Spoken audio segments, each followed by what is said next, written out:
আশা করি তোমরা সবাই ভালো আছো। আলহামদুলিল্লাহ আমিও ভালো আছি।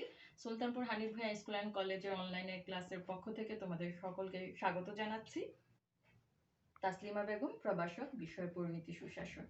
পূর্বের ধারাবাহিকতায় আজকে বিচার বিভাগের ক্ষমতা কার্যাবলী এবং ক্ষমতা স্বতন্ত্রীকরণ পড়াবো। প্রথমে আসি বিচার বিভাগের ক্ষমতা ও কার্যাবলী। প্রথম যে কার্যাবলী সেটা হচ্ছে যে বিচার সংক্রান্ত কাজ।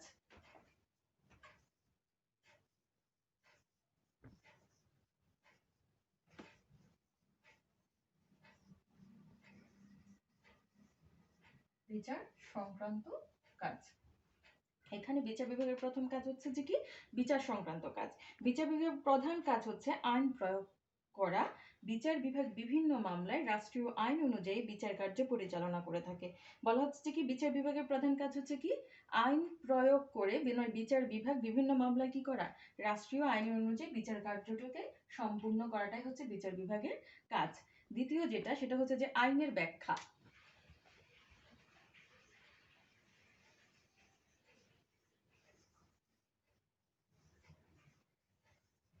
আইনের ব্যাখ্যা। এখানে বলা হচ্ছে যে বিচার বিভাগের অন্যতম কাজ হচ্ছে আইনের ব্যাখ্যা প্রদান। বিচারকগণ যদি আইনসভা প্রণীত কিংবা প্রথাগত আইনের ভাষাকে অস্পষ্ট বা পরস্পর বিরোধী বলে মনে করে তাহলে এর ব্যাখ্যা প্রদান করে থাকেন। আইনের এই ব্যাখ্যা পরবর্তীকালে নজির বা আইন হিসেবে ব্যবহৃত হয়। এখানে বলা হচ্ছে যে কি বিচার বিভাগ অন্যতম কাজ হচ্ছে কি আইনের ব্যাখ্যা প্রদান।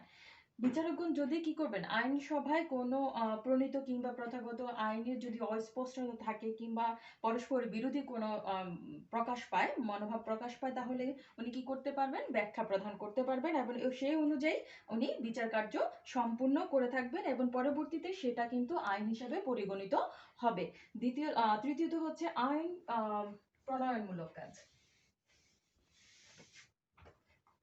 আইন প্রণয়নমূলক কাজ।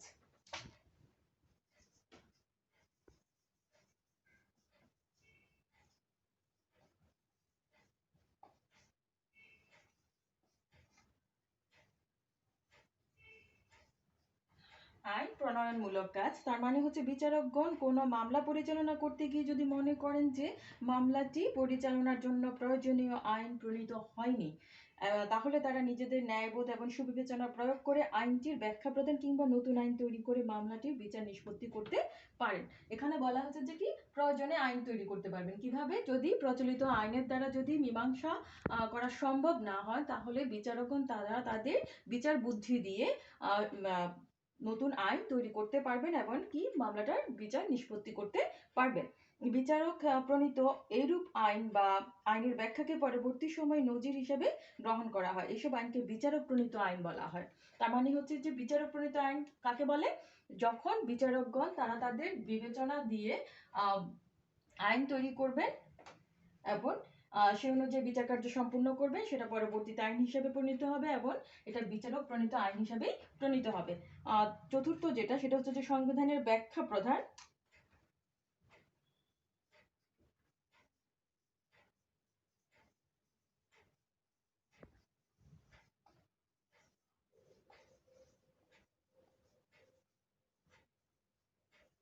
সংবিধানের ব্যাখ্যা প্রদান ও প্রাধান্য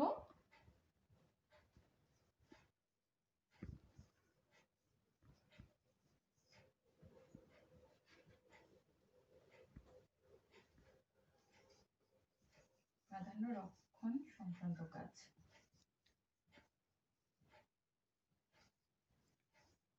সংবিধানের ব্যাখ্যা প্রদান ও প্রাধান্য রক্ষণ সংক্রান্ত কাজ। এখানে বলা হচ্ছে যে কি বিচার বিভাগ যুক্তরাষ্ট্রীয় শাসন ব্যবস্থায় সংবিধানের অভিভাবক।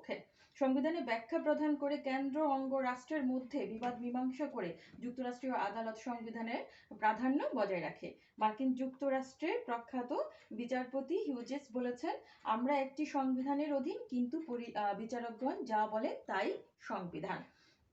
এখানে বলা হচ্ছে যে বিচার বিভাগ যুক্তরাষ্ট্রের শাসন ব্যবস্থা সংবিধানের কি অভিভাবক। সংবিধানের ব্যাখ্যা প্রদান করে বিচারকগণ কি করতে পারবে মানে কেন্দ্র এবং অঙ্গরাষ্ট্রের মধ্যে যদি কোনো বিরোধ মীমাংসা দেখা দেয় তাহলে সেটা কি যুক্তরাষ্ট্রীয় আদালতে সংবিধানের প্রাধান্য রক্ষা পাবে এবং কি মার্কিন যুক্তরাষ্ট্রের বিচারপতি কি বলছেন যে আমরা একটি সংবিধানের অধীন কিন্তু বিচারকগণ যা বলে তাই সংবিধান।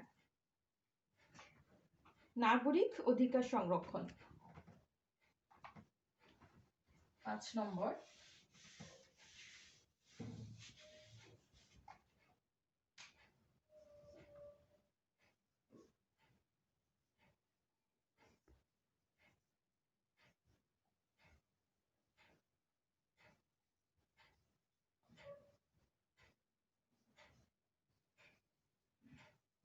নাগরিক অধিকার সংরক্ষণ।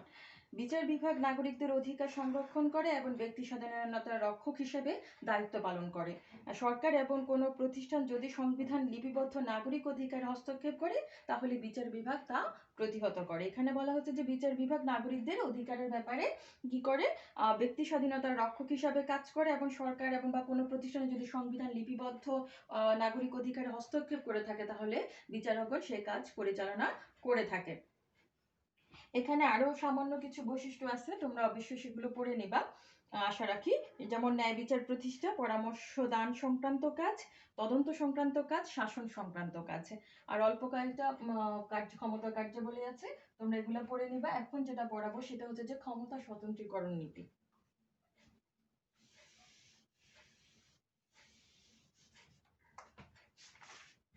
ক্ষমতা স্বতন্ত্রীকরণ, এখানে বলা হচ্ছে যে কি সরকারের 3টি বিভাগ, আইন, শাসন, বিচার বিভাগ। এখানে প্রত্যেকে আলাদা আলাদাভাবে কাজ করবে, কেউ কারো বিভাগের ক্ষেত্রে কাজের ক্ষেত্রে হস্তক্ষেপ করবে না, সব ক্ষেত্রে প্রত্যেকটা বিভাগ স্বাধীনভাবে কাজ পরিচালনা করবে। এটা হচ্ছে কিন্তু ক্ষমতা স্বতন্ত্রীকরণ নীতি। এখানে বলা হচ্ছে যে সরকারের 3টি বিভাগ রয়েছে, আইন, শাসন, বিচার বিভাগ। ক্ষমতা স্বতন্ত্রীকরণ নীতির অর্থ সরকারের এই 3টি বিভাগ ক্ষমতা ও কাজকে পৃথক বা স্বতন্ত্র করে দেওয়া। এক বিভাগের জন্য অন্য বিভাগের কাছ থেকে আলাদা এবং স্বতন্ত্র হবে। প্রতিটি বিভাগ পৃথক এবং স্বতন্ত্রভাবে সংগঠিত হবে। প্রতিটি বিভাগ তার নিজস্ব কর্মক্ষেত্রের মধ্যে স্বাধীন থাকবে। এক বিভাগ অন্য বিভাগের কাজে বাধা প্রদান বা হস্তক্ষেপ করবে না। এই নীতি অনুসারে আইন বিভাগ আইন প্রণয়ন করবে, শাসন বিভাগ সেসব আইন কার্যকর করবে এবং বিচার বিভাগ সেসব আইনের ব্যাখ্যা দান এবং বিভিন্ন মামলায় প্রয়োগ করবে। তার মানে হচ্ছে কি প্রত্যেক বিভাগ আলাদা আলাদাভাবে কাজ করবে, কেউ কারোর কাজের ক্ষেত্রে হস্তক্ষেপ করবে না। সুতরাং আমরা যেটা পাচ্ছি সেটা হচ্ছে যে কি ক্ষমতা স্বতন্ত্রীকরণের অর্থ হলো সরকারের 3টি বিভাগকে স্বতন্ত্র বা আলাদাভাবে সংগঠিত করা এবং এক বিভাগ কর্তৃক অন্য বিভাগের কাজে হস্তক্ষেপ না করা। ক্ষমতা স্বতন্ত্রীকরণ নীতির মূল উদ্দেশ্য হলো জনগণের অধিকার এবং স্বাধীনতা রক্ষা করা। তোমাদের সংক্ষেপে আসতে পারে 1 মার্কের জন্য যে ক্ষমতা স্বতন্ত্রীকরণ নীতির মূল উদ্দেশ্য কি, উত্তরটা হবে জনগণের অধিকার এবং স্বাধীনতা রক্ষা করা। প্রথমত ক্ষমতা স্বতন্ত্রীকরণ নীতি উল্লেখ করেছেন 1748 সালে ফরাসি দার্শনিক মন্টেস্কো। ফরাসি দার্শনিক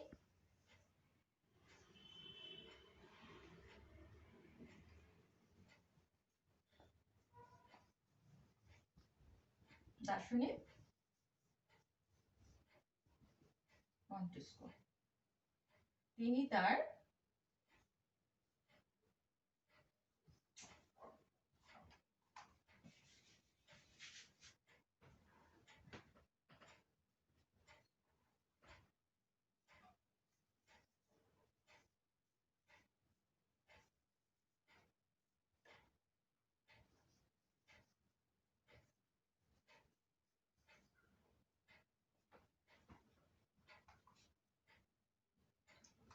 ফরাসি দার্শনিক মন্টেস্কো তার দি স্পিরিট অফ লস গ্রন্থে সর্বপ্রথম ক্ষমতা স্বতন্ত্রীকরণ নীতির কথা উল্লেখ করেছেন। এটা কিন্তু তোমাদের 1 মার্কের জন্য আসে যে ক্ষমতা স্বতন্ত্রীকরণ নীতির প্রবক্তাকে মন্টেস্কো, তিনি তার কোন গ্রন্থে বলেছেন, দ্য স্পিরিট অফ লস গ্রন্থে। তার মানে আমরা সংক্ষেপে যেটা পেলাম, ক্ষমতা স্বতন্ত্রীকরণ নীতির অর্থ হচ্ছে প্রত্যেক বিভাগ আলাদা আলাদাভাবে কাজ করবে, কেউ কারো বিভাগের উপর কাজের ক্ষেত্রে হস্তক্ষেপ করবে না।